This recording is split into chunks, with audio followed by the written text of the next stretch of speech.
마태복음 17장 1절부터 13절까지 말씀을 한 절씩 교독하겠습니다. 엿새 후에 예수께서 베드로와 야고보와 그 형제 요한을 데리시고 따로 높은 산에 올라가셨더니 그들 앞에서 변형되사 그 얼굴이 해같이 빛나며 옷이 빛과 같이 휘어졌더라. 그때 모세와 엘리야가 예수와 더불어 말하는 것이 그들에게 보이거늘 베드로가 예수께 여쭈어 이르되 주여 우리가 여기 있는 것이 좋사오니 만일 주께서 원하시면 내가 여기서 초막 셋을 짓되 하나는 주님을 위하여 하나는 모세를 위하여 하나는 엘리야를 위하여 하리이다. 말할 때에 호련히 빛난 구름이 그들을 덮으며 구름 속에서 소리가 나서 이르시되 이는 내 사랑하는 아들이요 내 기뻐하는 자니 너희는 그의 말을 들으라 하시는지라. 제자들이 듣고 엎드려 심히 두려워하니 예수께서 나와 그들에게 손을 대시며 이르시되 일어나라 두려워하지 말라 하시니 제자들이 눈을 들고 보매 오직 예수 외에는 아무도 보이지 아니하더라. 그들이 산에서 내려올 때 예수께서 명하여 이르시되 인자가 죽은 자 가운데서 살아나기 전에는 본 것을 아무에게도 이르지 말라 하시니 제자들이 물어 이르되 그러면 어찌하여 서기관들이 엘리야가 먼저 와야 하리이다 하냐이까. 예수께서 대답하여 이르시되 엘리야가 과연 먼저 와서 모든 일을 회복하리라. 내가 너희에게 말하노니 엘리야가 이미 왔으되 사람들이 알지 못하고 임의로 대우하였노다. 이 장도 이와 같이 그들에게 고난을 받으리라 하시니. 같이 읽습니다. 그제서야 제자들이 예수께서 말씀하신 것이 세례 요한인 줄을 깨달으리라. 아멘. 우리 함께 옆 사람을 축복하겠습니다. 평안하십시오. 당신은 세계살리 선교사입니다. 오직 예수의 복음만이 우리를 온전케 합니다. 아멘. 오늘 우리 여름 행사를 위한 렘넌트 여름 행사를 위한 특별 헌금을 하는 시간을 갖고 있습니다. 오늘이라는 시간은 전무후무한 시간입니다. 이전에도 없던 시간이고 이후에도 없는 시간이죠. 이 시간이 처음이자 마지막이 될 수도 있지만 영원한 응답이 되어줄 수도 있습니다. 우리 후대들에게 이번 여름이 바로 이러한 시간이 되어줄 줄 믿습니다. 우리 아이들에게 진짜 전무후무한 응답의 시간. 그래서 이 아이들 인생의 중요한 전환점이 되어지고 또 하나님의 역사와 응답들을 보는 그러한 시간이 되어줄 수 있도록 여러분 기도해 주시기 바랍니다. 저도 지금으로부터 한 30년 전에 수련회에 참석하면서 그때 받은 그 은혜가 오늘의 저를 있게 했어요. 그래서 꼭 이번 여름 수련회만이 아니라 이 아이들이 정말 하나님 앞에 나아가는 그 시간이 이 아이들 인생의 가장 큰 전환점이 되어지고 또 그 속에서 하나님의 천명과 소명과 사명을 발견케 되어지는 그러한 응답의 시간이 되어질 수 있도록 여러분 기도해 주시고 또 이를 위해서 아이들이 훈련에 참여할 수 있도록 또 우리 마음을 모아 하나님께 헌금함으로써 정말 우리 후대를 세우는 이 일에 함께 응답 누리는 그런 우리 모든 성도님들 되어주시기를 주의 이름으로 축원합니다. 오늘 이 시간 우리 주신 본문을 가지고 오직 예수 외에는 이란 제목으로 함께 말씀의 은혜를 나누길 원합니다. 이 땅에 진짜 필요한 것이 무엇이겠습니까? 여러분 자신에게 정말 필요한 것이 과연 무엇입니까? 이 땅에 일어나고 있는 일과 또 사건, 문제들을 바라보면서 여러분 과연 어떤 생각을 하고 계십니까? 어제 뉴스를 보니까 해운대에서 10대 여학생 3명이 아파트에서 같이 뛰어내리는 그런 일이 있었어요. 보니까 같은 학교 학생이랍니다. 얘들이 과연 그 자리에 서기까지 또 거기에서 뛰어내리기까지 이 아이들은 그 3명이 모여서 무슨 이야기를 했을 것이며 어떤 고민을 나눴을 것이고 또 그래서 그들은 왜 그런 선택을 할 수밖에 없었을까? 우리의 후대들이 다 무너지고 있습니다. 정말 이 시대에 진짜 한 가지가 없어서 망해가고 있습니다. 다 죽어가고 있어요. 정말 이러한 시대 가운데 우리가 후대를 세우고 또 후대를 세우기 위해서는요, 나를 세워야 됩니다. 어떤 사람이 그런 이야기를 하더라고요. 자녀를 우리가 아이를 키움에 있어서 많은 사람들이 아이들을 이제 열매로 생각을 하잖아요. 좋은 열매를 맺으려고 그렇게 애를 쓰는데 정작 그 열매가 맺혀질 나무는 신경을 쓰지 않는다라는 겁니다. 그 나무가 누굽니까? 부모고 우리예요. 앞선 우리들입니다. 좋은 나무에서 좋은 열매가 나오게 되어지는 겁니다. 결코 좋은 나무가 되지 않으면은 그 나무에서는 맺혀지는 열매는 좋은 열매가 맺혀질 수가 없는 겁니다. 부모가 그러해야 되고 언약의 우리 앞선 선배인 저와 여러분들이 좋은 나무가 되어야 되는 것이죠. 그렇다면 우리가 진짜 이 시대를 두고 우리 후대들을 두고 이 세상을 두고 우리가 붙잡아야 될 것이 과연 무엇입니까? 정말 이 아이들 손에 쥐어줘야 될 것이 과연 무엇이겠습니까? 앞으로 일어나게 되어질 일들, 우리는 상상치 못할 그러한 일들이 일어날 겁니다.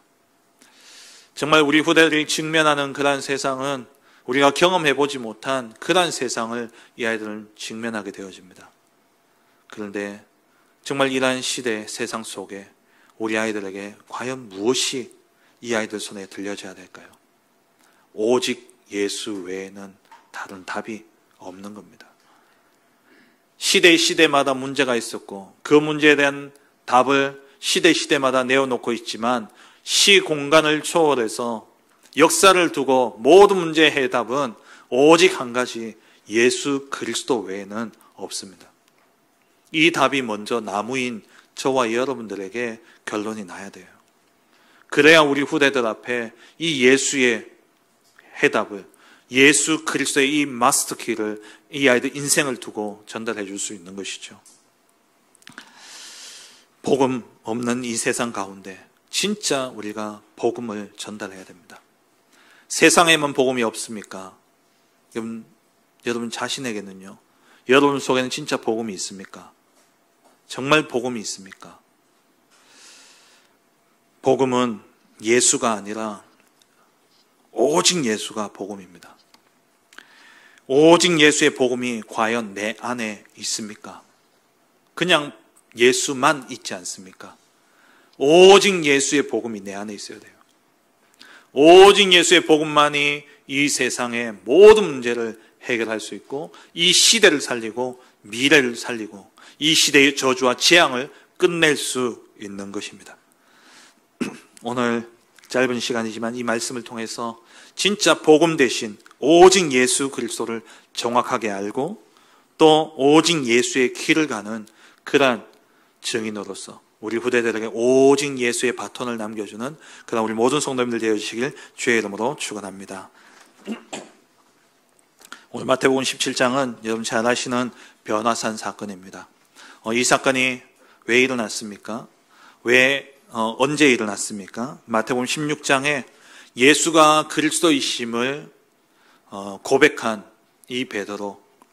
그런데 이 베드로가 고백은 했지만은 오직 예수가 되어지지 않았을 때에 자기 소견에 옳은 대로 행하게 되어졌고, 그래서 가장 중요한 그리고 가장 완전한 표적인 예수 그리스도의 십자가의 죽으심과 부활을 이야기하는데 이 베드로는 이해하지 못했고 또 받아들이지 못했던 것이죠. 앞서 16장 1절 이하에 보면은 이 바리새인과 서기관들이 예수님께 대하여 표적을 구하지 않습니까? 그때 예수님 말씀하시죠. 이제 남은 표적은 하나밖에 없다.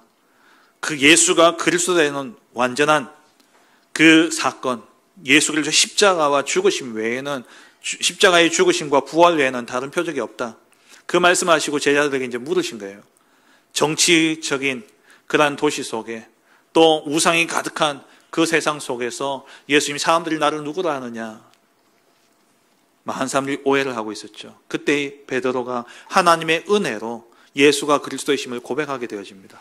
우리가 구원 얻는 것은 하나님의 은혜로 되어지는 것이죠. 내가 진짜 예수를 알아서 예수를 믿는다기보다 하나님이 내게 은혜 주셔서 예수님이 그리스도이심을 믿어지게 하시고, 그래서 그 은혜로 우리가 내 의지와 내 생각과 다르게 내가 고백하게 되어지고 그 고백을 통해서 하나님의 자녀가 되어지는 겁니다. 그런데 문제는 뭡니까? 그 이후의 삶이 오직이 되어야 돼요. 그 이후의 삶이 진짜 예수 그리스도로 결론이 나야 됩니다. 그게 안 되면 어떠냐? 그걸 보여준 게 16장 사건인 거예요. 베드로가 잘한다고 하는 것이, 예수님을 위한다고 하는 것이 십자가 사건 이야기를 듣고는 주여 그리하지 마옵소서. 그 일이 결코 주님께 미치지 못하리이다. 그러면서 이 베드로가 그 일을 맡게 되어지죠. 예수님이 그리스도가 되시는 가장 중요한 사건을, 이 하나님의 일을 베드로가 맡게 되어진 겁니다.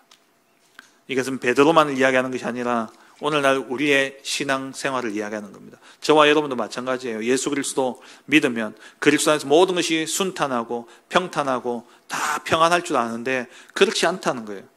그리스도를 믿는 것은 곧 자기 십자가를 지고 주님을 따르는 것입니다. 자기를 부인하고 십자가를 지고 따르는 것이에요. 근데 이것이 이해가 안 되어지고 이게 받아지지 않는다라는 겁니다.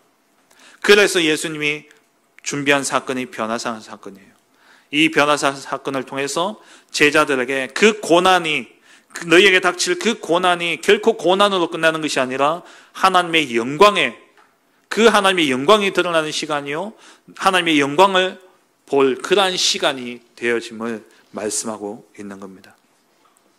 변화산 사건을 통해서 예수님께서 이 고난이 반드시 예수님께 임하게 되어지겠지만 그 고난 이후에 예수님이 어떤 모습이 되어질 것이냐, 그것을 보여준 거예요. 그래서 변형되시고 그가 얼굴에 광채가 나고 그리고 옷이 빛과 같이 희어지면서 정말 그리스도의 그 고난을 통해서 예수님이 부활하시고, 어찌 보면 이것은 부활을 미리 보여주신 겁니다. 부활하신 그 예수님의 모습.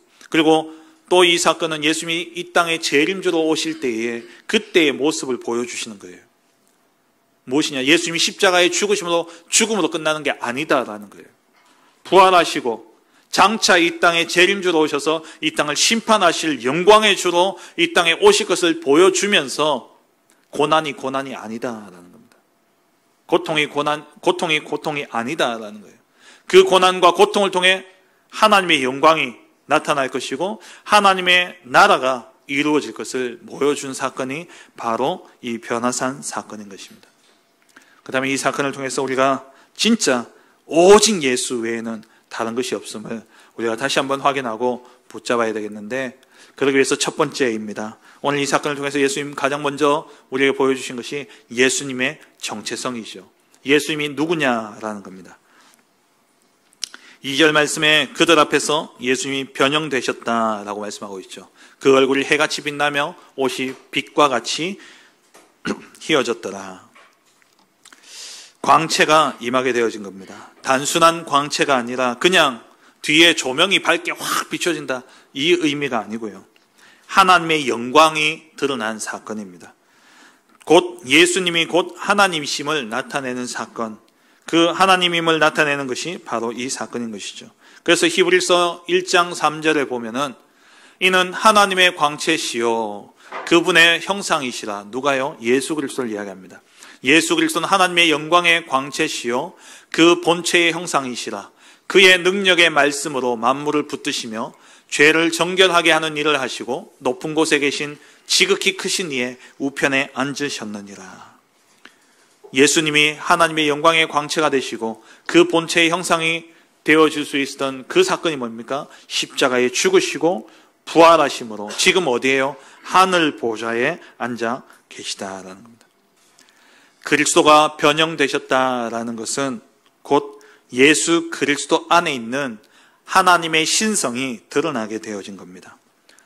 예수님은 그리스도로 오신 하나님이십니다. 그 하나님이시기 때문에 그리스도 안에는 인성과 하나님의 신성이 함께 공존하고 있었죠. 그런데 우리가 보기엔 예수님의 인성만, 육신만 보여지기 때문에 인성만 보여집니다. 그런데 이 그리스도 안에 있는 그 신성이 드러나는 사건, 그 사건이 바로 변화산의 사건이었죠. 그리고 이것은 하나님의 임재의 사건이었습니다. 하나님이 임재하시는 모습을 보여준 것이죠. 이것은 마치 시내산에 모세가 하나님의 말씀을 받으러 올라갔던 그 장면을 연상케 합니다. 오늘 본문에도 높은 곳에, 높은 산에 올라가셨다라고 되어 있죠. 시내산에 모세가 올라가서 그때 하나님의 영광의 광채를 모세가 보게 되어지고 모세가 내려올 때에 그 모세에게 빛이 임했죠. 그래서 사람들이 모세를 보기에 눈이 부시고 두려워서 모세를 천으로 덮었다라고 이야기하고 있어요. 그런데 이 그리스도의 영광은요, 그렇게도 가려지지 않는 겁니다. 왜? 그는 곧 하나님의 영광의 본체시기 때문에. 그리고 그 하나님은 그 그리스도는 곧 하나님이시기 때문에 그 하나님의 영광이 그리스도에게 머무르게 되어진 거예요. 다시 말하면 그리스도는 하나님이시라는 겁니다. 우리가 왜 오직 예수여야 되느냐? 그리고 왜 우리는 오직 예수만 되어도 되느냐? 그분은 하나님이시기 때문에 그래요. 그분은 창조주시고 그분은 우리의 모든 생사화복의 주관자가 되시고 우리를 인도하시는 그 능력의 주님이 바로 그리스도시기 때문에, 그 하나님이시기 때문에 그런 것이죠. 그리고 이 그리스도는 앞서 말씀드린 것처럼 재림주로 이 땅에 오셔서 이 땅을 심판하고 이 땅에 하나님의 나라를 완성하실 바로 그리스도십니다. 그래서 우리는요, 그리스도만 붙잡으면 돼요. 오직 예수만 따라가면 되는 것이죠. 예수님의 정체성, 예수님 누구십니까? 하나님이십니다.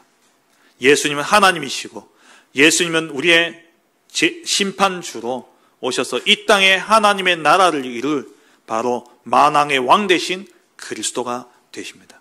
그리고 그리스도는 누구시냐? 3절에 그때 모세와 엘리야가 예수와 더불어 말하는 것이 그들에게 보이거늘.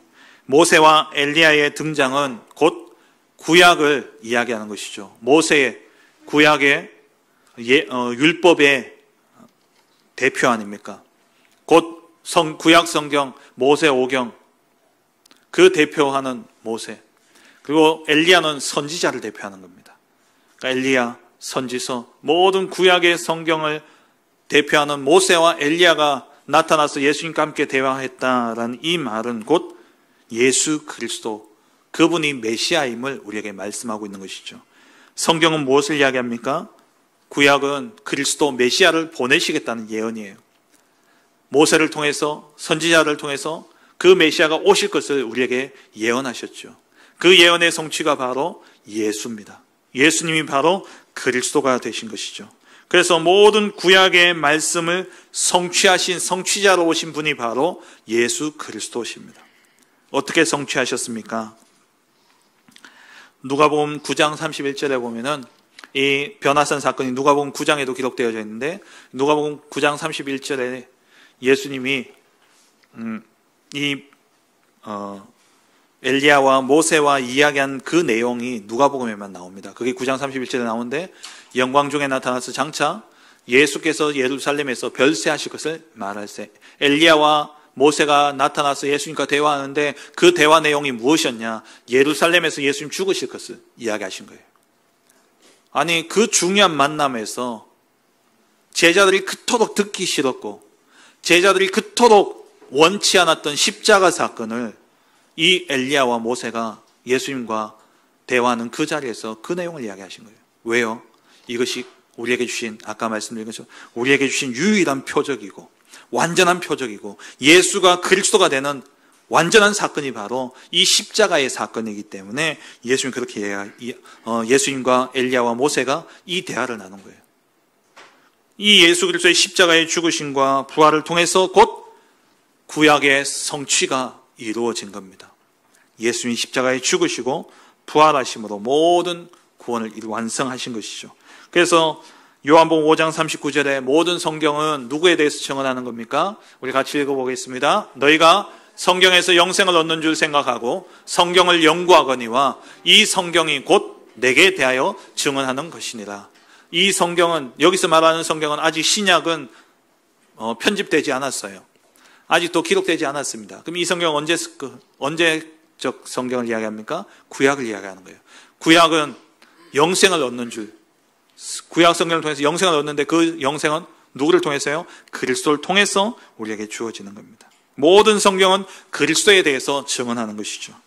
그리고 모든 성경의 성취는 곧 예수 그리스도의 죽으심과 부활을 통해서 말씀이 성취되어지는 겁니다. 메시아가 오실 것이다라는 이 예언이 언제 성취되어졌냐? 예수 그리스도의 죽으심과 부활을 통해서 성취되어진 것이죠. 그래서 고린도전서 15장 3절 4절에 내가 받은 것을 먼저 너에게 전하였노니 이는 성경대로 그리스도께서 우리 죄를 위하여 죽으시고, 여기서 성경도 구약이죠. 그 구약에 예언된 대로 예수님이 십자가에 우리 죄를 위해서 죽으시고, 그리고 장사 지낸 바 되셨다가 3일 만에 다시 성경대로 살아나셨습니다. 말씀의 성취인 것이죠. 그리스도는 누구십니까? 바로 모든 말씀의 성취자가 되십니다. 그래서 우리는 오직 예수만 따라가면 돼요. 그리고 그리스도는 누구냐? 5절 말씀에 하나님이 직접 그리스도에 대해서 말씀하시죠. 말할 때에 호련히 빛난 구름이 그들을 덮으며 구름 속에서 소리가 나서 이르시되, 하나님이 직접 말씀하십니다. 내 사랑하는 아들이요 내 기뻐하는 자다 말씀하죠. 그리스도가 누굽니까? 하나님의 아들이시에요. 하나님의 아들이십니다. 하나님이 가장 기뻐하시는 자, 그분이 바로 그리스도예요. 그리스도가 누구냐? 그리스도는 하나님의 영광의 광채로서 바로 하나님이 되시고 이 땅의 모든 만왕의 왕이 되시며, 그리고 그 그리스도 예수님은 그리스도 메시아가 되셨고, 그리고 그분은 하나님의 아들이 되신 것입니다. 영세 전부터 계셨던 창조주 하나님께서 말씀대로 성육신하셔서 십자가에 죽으시고 부활하심으로써 모든 구약의 말씀을 성취하신 하나님의 아들이 되셨고, 그분이 이제 재림주로 이 땅에 오셔서 이 땅을 심판하심으로 하나님의 나라를 완성하실 것입니다. 장차 우리는 하나님 나라에 들어갈 하나님의 자녀입니다. 하나님 나라의 백성입니다. 그렇다면 우리는 누구를 따라가야 됩니까? 오직 예수를 따라가야 되는 것이죠. 그렇다면 우리가 오직 예수를 따라가는 그 방법은 두 가지입니다. 크게 두 번째로 우리의 본분이 뭡니까? 오늘 5절 말씀 끝에 너희는 그의 말을 들으라 하시는지라. 우리가 예수를 따르는 방법은 무엇이냐? 그의 말씀을 따르는 겁니다. 그의 말씀을 듣는 거예요. 우리가 자꾸 뭔가를 하려고 해서는 안 됩니다. 우리가 예수 믿다 보면 옛날에 열심을 가지고 막 뭐든지 열심히 뭘 해야 되고 뭔가를 이루어야 되고 그렇게 할 수 있어요. 근데 성경은 항상 우리에게 뭐라고 말씀하시냐? 가만히 있으라 이야기하고 기다리라 말씀하십니다. 뭐 하면서요? 말씀만 따라가라는 거예요. 우리가 예수 믿고 구원받고 나면 막 가슴이 뜨겁습니다. 감격이 일어납니다. 그 감격대로, 그 가슴 뜨거운 대로 행하면 결국 뭐가 나오느냐? 내 소견에 옳은 대로 행하게 되겠어요. 베드로처럼. 그리스도 고백하고 난 다음에 예수님이 얼마나 기쁘셨든지 바요나 시모나 복이 있도다. 이를 네게 알게 하니는 혈육이 아니요 하늘에 계신 내 아버지시니라. 그러면서 이 반석 위에 너를 통해 교회가 세워질 것이고 그 교회는 음부의 권세가 이기지 못할 것이고 그 교회를 통해 하늘과 통하는 천국 열쇠를 네게 주겠다 말씀하셨어요. 얼마나 큰 축복을 받았습니까? 이때의 이 감격과 이때의 이 기분대로 해서는 절대 안 되는 거예요. 그 기분대로 행하다 보니까 베드로가 하나님의 일을 생각지 않고 사람의 일을 생각하게 되는 거예요. 오늘 이번 주 수요 예배 때도 말씀을 나누겠습니다만 우리가 전도 이전에 해야 될 것이 있다니까요. 우리는 전도자로 살아야 돼요. 우리는 전도해야 됩니다. 근데 전도 이전에 우리가 기다리며 먼저 받아야 될 응답이 있다는 거예요. 우리가 먼저 무엇인가를 행하기 이전에 열심히 뭔가를 하려고 하기 전에 기다려야 돼요. 오늘 베드로 보세요. 또 참지 못하고 기다리지 못하고 뭐라고 이야기합니까? 주여 여기가 좋사오니. 그러면서 베드로가 뭐라고 이야기합니까? 4절에 주께서 원하시면 내가 여기서 초막 셋을 짓되 하나는 주님을 위하여 하나는 모세를 위하여 하나는 엘리야를 위하여 하리이다. 여기에 초막 셋을 짓겠다. 조금 과하게 해석을 하면 이 베드로, 요한, 야고보 12제자가 다 온 것도 아니에요. 저거 3명. 지들 3명하고 이 엘리야하고 모세하고 예수님하고 자기들끼리 여기서 조사오니 여기서 잘 있겠다. 이런 표현이죠. 또 한편으로는 기념비를 만들겠다는 그런 의미도 됩니다. 예수님은 이 역사적인 자리 아닙니까? 모세와 엘리야가 예수님이 함께 모여서 이 아직까지도 베드로는 그리스도 오직 예수 예수가 최고다. 예수보다 더 좋은 것은 없다. 결론 나기 전이기 때문에 모세와 엘리야가 나타난 것만으로도 너무 기쁜 나머지 여기에 초막셋을 짓겠다라는 거예요. 자기 소견에 오른 대로. 우리가 이렇게 되어질 수 있습니다.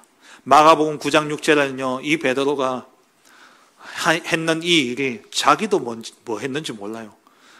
마가복음 9장에 이 변화산 사건이 똑같이 마가복음 9장에 기록되어져 있는데 9장 6절 보세요. 이는 그들이 몹시 무서워하므로 그가 무슨 말을 할지 알지 못함이더라. 베드로가 뭔가 해야는 되겠는데 이 사건을 보고 이게 너무 감격적이니까 무슨 말을 하긴 해야 되겠는데 우리가 그럴 수 있다니까요. 베드로가 무슨 말을 하긴 해야 되겠는데 하는데 자기가 무슨 말 하는지도 몰라. 여기서 초막셋을 짓겠다. 그런 거죠. 우리가 진짜 예수 믿고 구원받고 은혜에 임하면 우리의 마음에 큰 은혜와 감동이 있습니다. 그때 가장 위험한 거예요. 그때 가장 조심하셔야 돼요. 그때 우리는 무엇으로 돌아가야 되느냐? 말씀으로 돌아가야 돼요. 뭔가를 하려고 하면 안 됩니다. 진짜 하나님의 말씀으로 돌아가서 말씀으로 확인하셔야 돼요. 기다려야 됩니다. 오늘 하나님 직접 말씀하시죠. 너희는 그의 말을 들어라. 그리스도의 말씀을 들어라는 거예요. 그리스도의 말씀은 곧 무엇입니까? 앞서 말씀드린 것처럼 성경이에요. 하나님의 말씀입니다. 말씀을 읽고 말씀을 듣고 말씀을 암송하고 말씀 따라가야 돼요. 우리 솔직히 지금까지 성경 좀 잘 안 읽었잖아요. 진짜 성경 말씀 읽으셔야 돼요. 말씀이 사라진 시대는 곧 저주와 재앙의 시대였습니다. 말씀이 사라진 시대에는 사사 시대가 올 수밖에 없었습니다.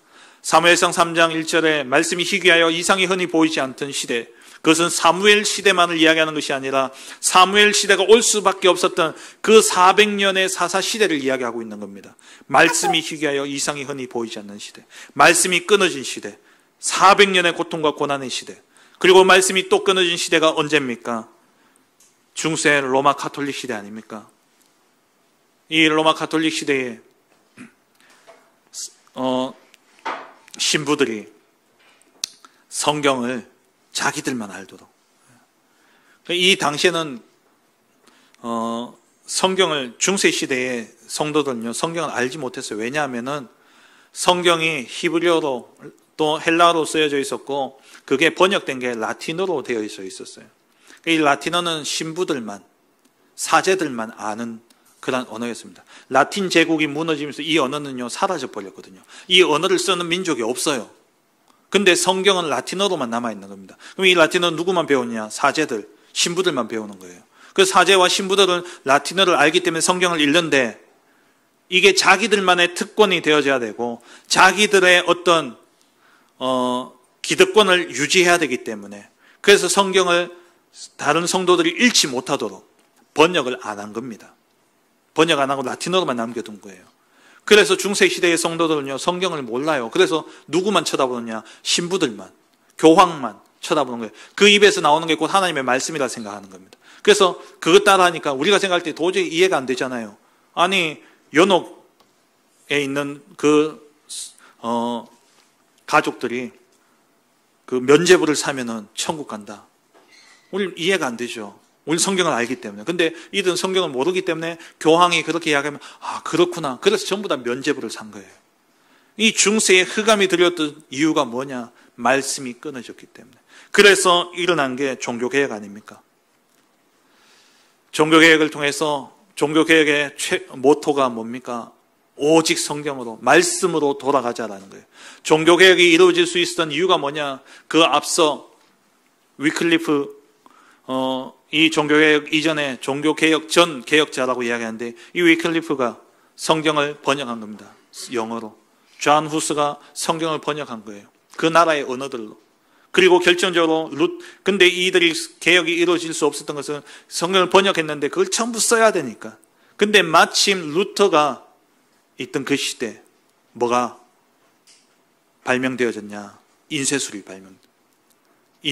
발명되어진 겁니다. 인쇄기가 나온 거예요. 그래서 루터가 성경을 독일어로 번역하고 그것을 인쇄기로 찍어내기 시작해요. 그래서 성도들이 전부 다 성경을 읽기 시작하는, 성경과 다른 거예요. 그래서 일어난 게 종교개혁입니다. 우리가 말씀으로 돌아가야 됩니다. 우리가 오늘날도 마찬가지예요. 우리가 성경을 읽지 않는다, 우리가 말씀을 가까이 하지 않는다, 그러면 아무리 우리가 진짜 좋은 메시지를 듣고 있다 할지라도 중세 시대에 그 시대로 돌아갈 수 있습니다. 그리고 신약과 구약 사이에, 구약과 신약 사이에 400년의 말씀이 끊어진 시간이 있어요. 그걸 중간기라고, 신구약 중간기라고 이야기하는데, 그것을, 그 시대를 암흑기라고 표현합니다. 왜? 하나님의 말씀 400년 동안 사라져 버렸어요. 그때 완전 흑암의 시대입니다. 그때 이스라엘이 완전히 멸망당하고, 우리가 물론 이제 로마 시대, 예수님 시대 이후에도 예루살렘이 완전히 망했지만 그 이전에도 어마어마한 학대와 고통, 고난들을 당했습니다. 왜요? 말씀이 끊어졌기 때문에. 우리는요, 말씀 따라가야 돼요. 진짜 성경으로 모든 것을 확인하셔야 돼요.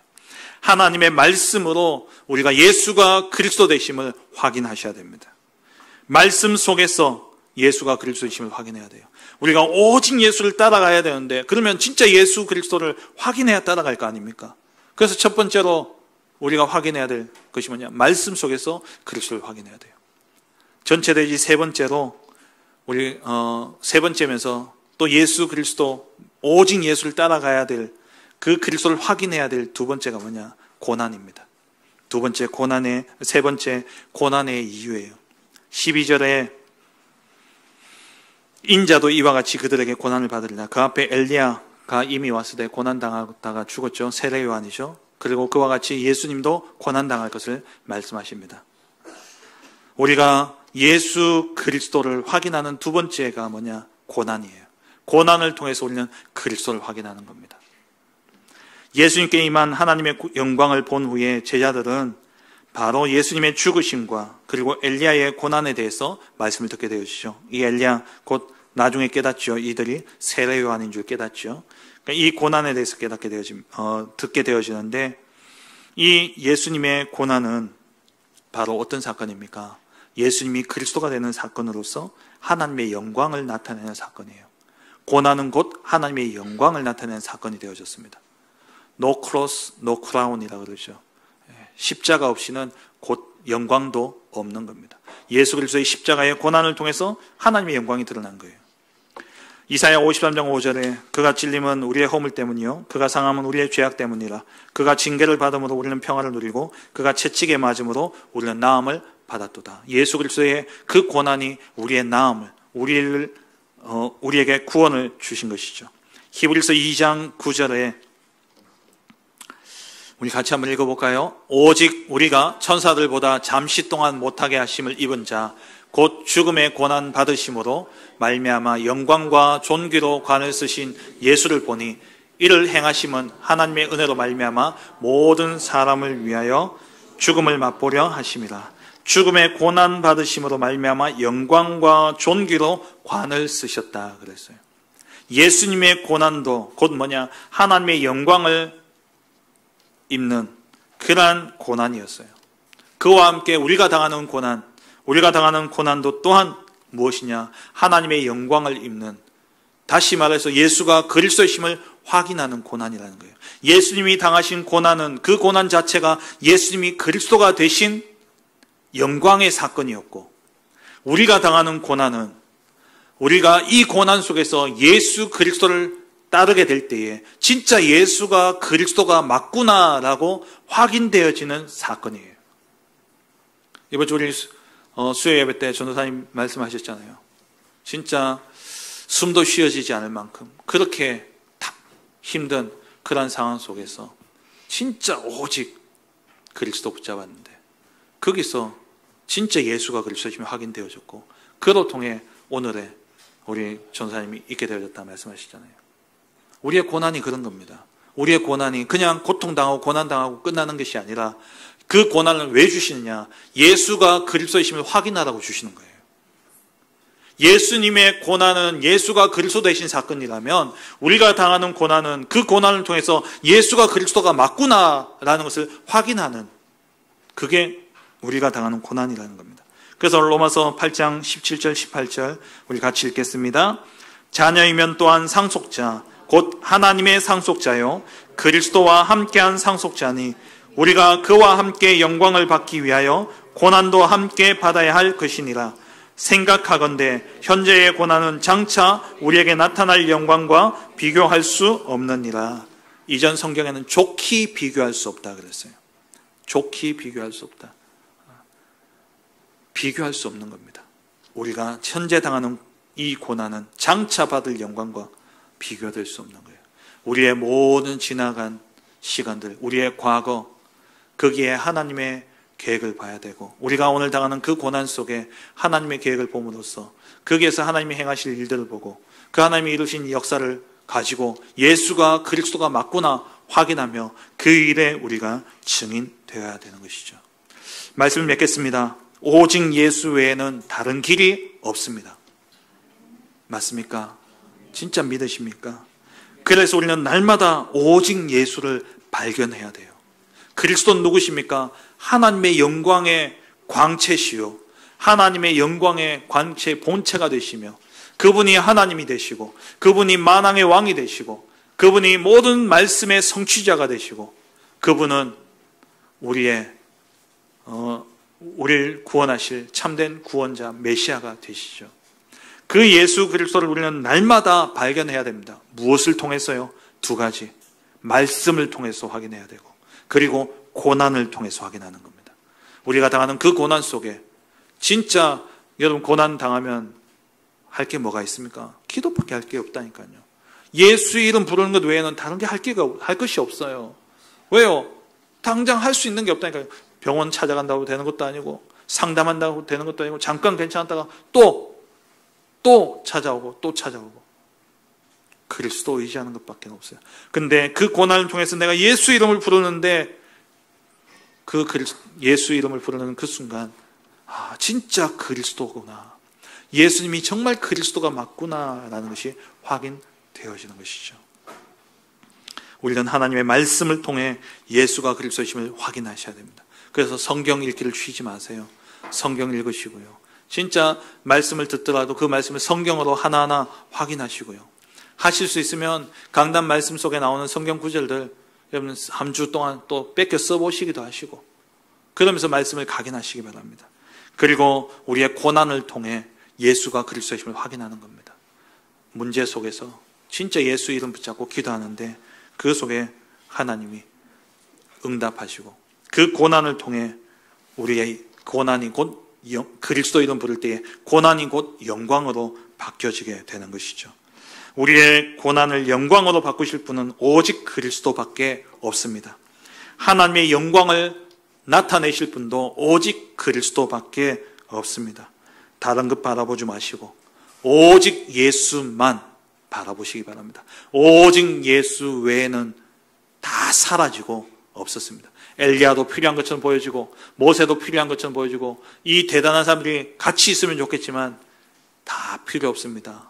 그리스도를 위해서 존재했던 자들이기 때문에 우리는 한 가지만 붙잡으면 돼요. 올인원이라고 그러잖아요. 올인원, 모든 게 한 가지 속에 다 있습니다. 오직 예수 안에, 오직 예수 외에는 보이지 않더라.